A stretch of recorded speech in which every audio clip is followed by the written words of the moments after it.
Hi everyone, That Cat Mommy here, and today I want to talk with you about some tips for leaving your cat at home alone. So whether you're having to take a trip to the grocery store or you're finally getting back to the office, there are some things that you can do to make your kitty more comfortable and to make yourself feel better about leaving your pet at home alone. So the first thing that you want to do is you have to know your cat. Like, there are some cats that things don't affect and other cats that they do. So hopefully you have a pretty good knowledge of what kind of kitty your kitty is, what its routine is, what it's into, what it likes to play with, what it gets into. So the first thing you want to do is make sure that you have all cat toys that need to be monitored while they are playing with them put away. So this would be any toy that they could potentially swallow, anything that they could get tangled up in. All of those kind of toys you want to put away and put out some toys that are more friendly. Some of the ones that we like to use are actually bigger catnip toys, where basically the only problem that they would have if they got, into one of those would be they would rip it open and would get catnip all over the floor, which is fine. We can clean that up. So something like that, or like bigger toys that they can play with, but they're not like choking or swallow hazards. So make sure that you do that. The second thing you want to do is make sure that you have enough water for your cat while you are gone. So if you use like a traditional type water bowl, or a water bowl that might get knocked over, there is a potential that your cat could be without water if they knock their water bowl over. And again, you know your cat. Does your cat like to play in water? Does this happen frequently? If it does, you might want to think of a solution like a cat water fountain, and I'll link to one of my favorite ones in the description of this video. It is an affiliate link, but it's the water fountain I use. I don't promote it because it's an affiliate link. I promote it because I love it. It's very silent, which is great. The cats can't knock it over. If for some reason they were to get food or something in it, it has a filter in it, so it would filter all that out. So they're going to have clean water that they want to drink definitely anytime I happen to be out of the house. So that gives me a little bit of peace of mind. Food is not necessarily as important. If they run out of food, when you get home, you can feed them. But water is a really big deal for cats. Basically, protein and water are two things that your cat needs desperately in their diet. So make sure that you have set up a foolproof system for water.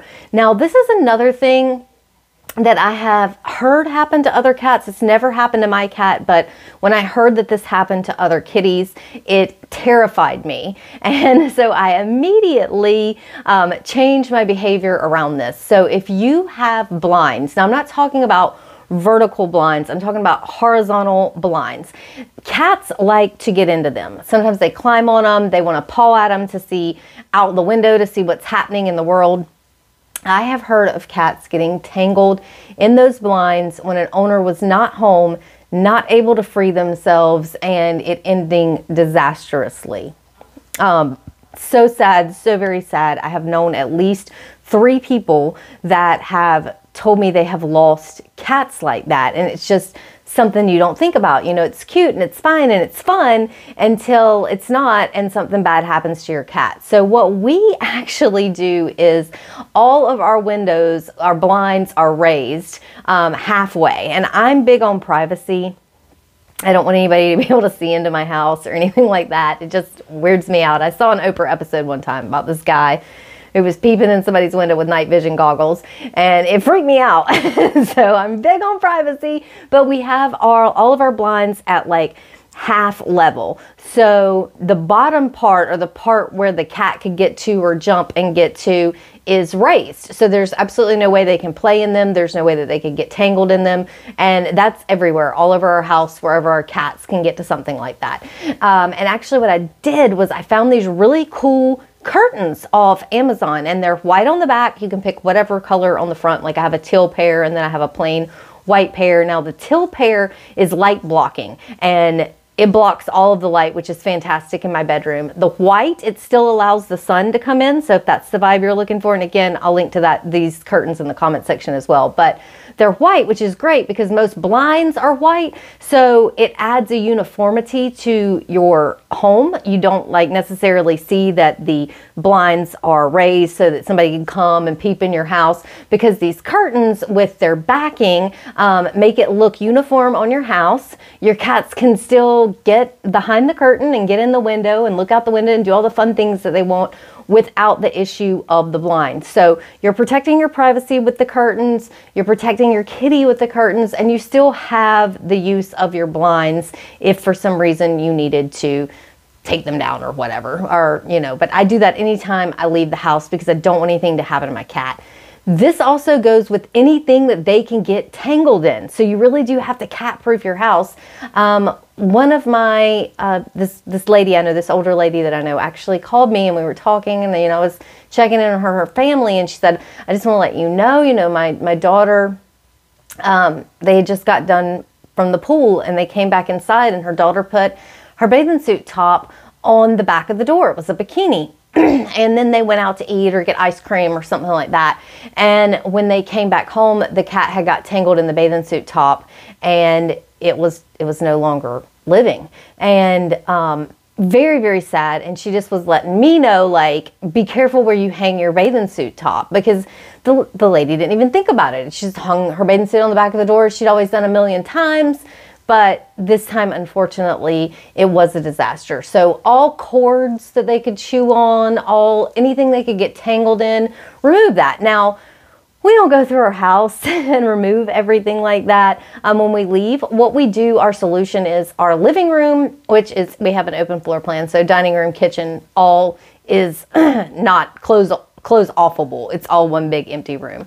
But my office, which is what I'm in, or my studio, which is what I'm in right now, the cats love to play in. They have a setup in here. This is Feet's favorite chair. Some of you guys have seen him in the videos. But when we leave, we close this door. They're only allowed in here when we're here, mostly because they sometimes get in little tiffs, and I need to be able to hear if they're fighting. And then we close our bedroom door, which also our bathroom doors are closed as well. We have 2 bathrooms, they're both closed. And so the only real place they have is this big open area for them to play in, but they don't have access to absolutely everything, which means we don't have to be as cat proof in those other rooms, because when we leave, we keep them in this big area. Now, I wouldn't recommend like shutting your cat in a closet or anything like that, because that's just going to stress your cat out. But if you can just shut off little rooms that they don't need to be in, little rooms that they're not, like the bathroom, unless there are litter boxes in there, there's really no reason why they need to go into your bathroom.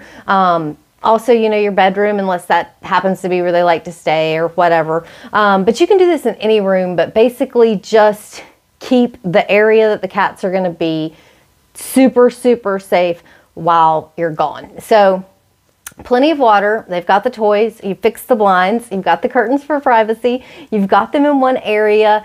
Now, what could go wrong, right? Anything could happen at any moment. If you happen to have somebody trusted that lives near you, I would recommend, again, you have to trust them a lot.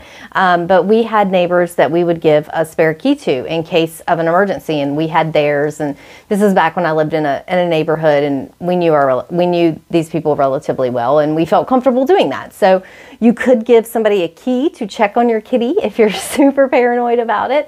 But the best option is going to be to get cameras. Now, again, I'm big on security. The only time that we really put the cameras on and have them actively working is when we're not home.